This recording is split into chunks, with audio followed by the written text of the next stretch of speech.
बदलापूर येथे झालेल्या चिमुरड्या मुलीवर अत्याचाराच्या पार्श्वभूमीवर वंचित बहुजन आघाडीच्या महाराष्ट्र प्रदेश अध्यक्षा रेखाताई ठाकूर यांनी सहपोलीस आयुक्त ज्ञानेश्वर चव्हाण यांच्यासोबत या घटनेसंदर्भात चर्चा केली। त्यानंतर त्यांनी प्रसारमाध्यमांतील संवाद साधला असताना सरकारी वकील उज्ज्वल निकम यांच्यावर वंचित बहुजन आघाडीचा विश्वास नाही, खैरलांच्या हत्याकांड प्रकरणी त्यांनी न्याय मिळवून दिला नाही, अशी प्रतिक्रिया यांनी यावेळी प्रसारमाध्यमांशी बोलताना म्हणाल्या। बदलापूर येथील आदर्श विद्यालयामध्ये 2 बालिकांवरती झालेला जो क्रूर अत्याचार आहे त्यामध्ये संस्थाचालकांची भूमिका आणि पोलिसांची भूमिका आहे।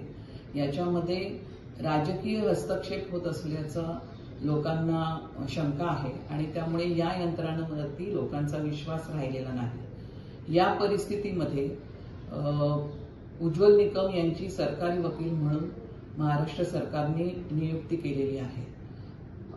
आदर्श विद्यालयाचं संचालक मंडळ हे भाजप आणि आरएसएसशी संबंधित आहे आणि त्यामुळेच खरं तर लोकांना राजकीय हस्तक्षेपाची भीती वाटत आहे। या पार्श्वभूमीवरती उज्ज्वल निकम हे गेल्या लोकसभेमध्ये भाजपचे जे उमेदवार राहिलेले आहेत त्यामुळे ते एक हितसंबंधी आहेत आणि त्यामुळे याच्यामध्ये राजकीय हस्तक्षेप होऊ नये आणि ही संपूर्ण प्रक्रिया पारदर्शी राहावी अशी खात्री लोकांना मिळावी यासाठी उज्ज्वल निकम यांची ही नियुक्ती सरकारने रद्द करावी अशी मागणी वंचित बहुजन आघाडी करत आहे।